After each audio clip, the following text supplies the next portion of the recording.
For Creamer Media's Polity, I am Shannon de Rehove. Researcher and analyst Professor Raymond Suttner joins me for Suttner's View, a weekly commentary on South Africa's political scene. Welcome. Thank you. Why do you think the ANC is in such a defensive mode in Parliament at the moment, where it commands so great a majority, especially compared with the EFF?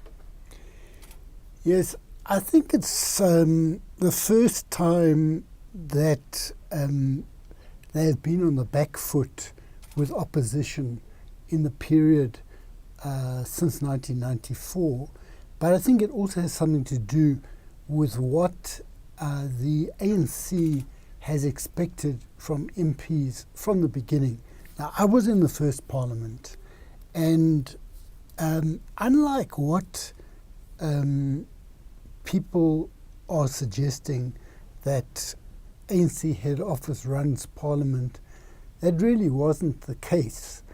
What I think happened is that we got elected to parliament, and there was not a clear role for MPs. What happened is MPs were elected through a list of the ANC. Then there was the ANC constitutional structures, like the National Executive, who were the ANC leaders. But then through the process of constitutional government and parliament, the president had the capacity to make new leaders. So he appointed members of the cabinet. Some of these members of the cabinet were also leaders of the ANC, some were not. Some came without any position in the ANC. So it created a situation where leaders of government acquired a status of leadership, whereby when they came to parliament, one had to ask what was the relationship between them and MPs. Now, there was never an idea of MPs really holding them accountable.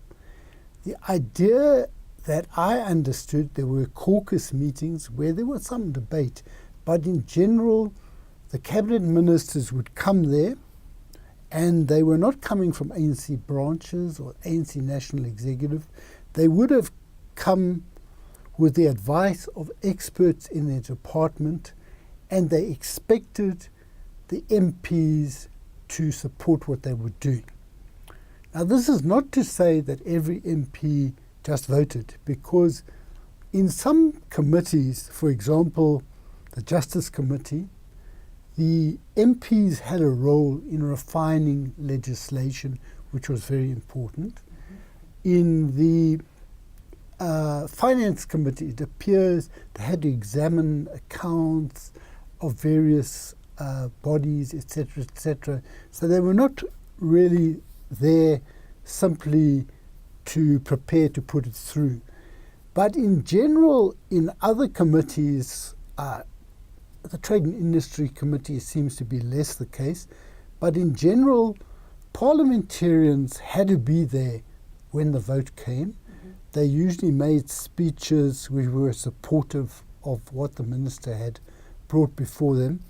I remember when I was chair of the Foreign Affairs Committee, I disagreed with some things that the minister was doing, and I came under attack. And it was made very clear that I was supposed to fall into line with what the minister had done. Now, the minister happened to be senior ANC person, Alfred Nzo, and I think had the minister briefed the committee as to why they were going to do this or that in foreign affairs, well, then we would probably have understood that there was a good reason for this, and we would have supported it. But it's an interesting phenomenon how the president creates leaders out of nowhere, or out of not coming from the ANC National Executive, in many cases, not every case. Now, they used to then sit on platforms with the National Executive at, say, provincial meetings or regional meetings. So they got associated in the minds of the membership of the ANC with the normal leaders of the ANC. And when elections came and you had to vote for 80 people or 60 people, name recognition becomes important because you don't know everyone. Now, these people who were appointed originally then tended to be elected because they were in the public's eye. But I think it raises a question of to whom were the cabinet ministers accountable. Now, they were appointed by the president, and in fact they were accountable to the president. Who are MPs accountable to? MPs don't really have a status similar to the national executive of the ANC. They don't have the right to come there and make policy. It's a bit blurred. There's no real sense that MPs should make policy. The one whose power I think got diminished in this period were the constitutional structures of the ANC. Now, the Secretary General used to come sometimes to caucus meetings, but there was not this thing of the ANC headquarters directing things. In fact, there's a phenomenon throughout the world where power tends to go to the cabinet and to the presidency, and the capacity of the organization tended to get downgraded. And I think that was very much the case during the Thabo Mbeki and the Nelson Mandela period. I think people may be exaggerating Mantashe's power now, but that's, I'm not sure. I can't say for sure. So I think that what has happened is that MPs have not been trained to reason, to argue, so that when the president comes under attack, and in fact the attack is completely legitimate because he's not accountable, they don't intend to hold him accountable. So they've got to, I mean, it's quite possible when you're in politics to learn how to defend things that you don't agree with. That's part of politics, that sometimes, because you're a member of an organization, you abide by its discipline, and then you have to develop arguments. And they obviously have got de-skilled. If you don't use an organ, it tends to atrophy. If you don't use your brains, they've got brains, they tend to atrophy. Hence you can see that there was even vulgarity from the side of the ANC, not real arguments.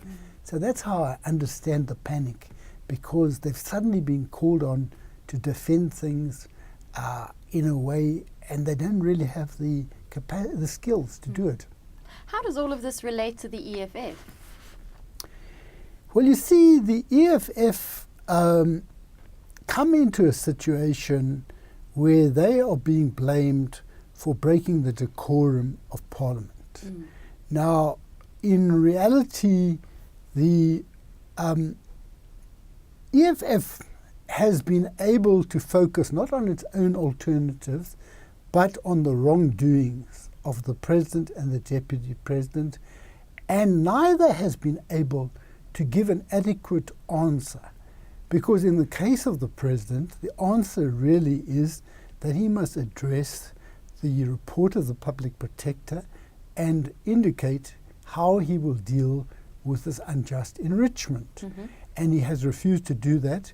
And the deputy president has made rather unconvincing responses to Marikana, saying that we have collective responsibility for this. Now, none of us shot these people. Why must we have any responsibility for it? And consequently, because they can attack so effectively, their own policies are not coming under scrutiny. And at a later stage, I'd like to discuss what is it meant, is it valid to call the EFF fascist, which some people do? Is it valid to call them populist? And what do these words mean? And I think we need to interrogate them and see what the EFF is in fact offering and whether it is a realistic alternative. Well, we look forward to that one. Thank you very Thank much. you. That was Professor Raymond Suttner speaking to Creamer Media's Polity about South African politics.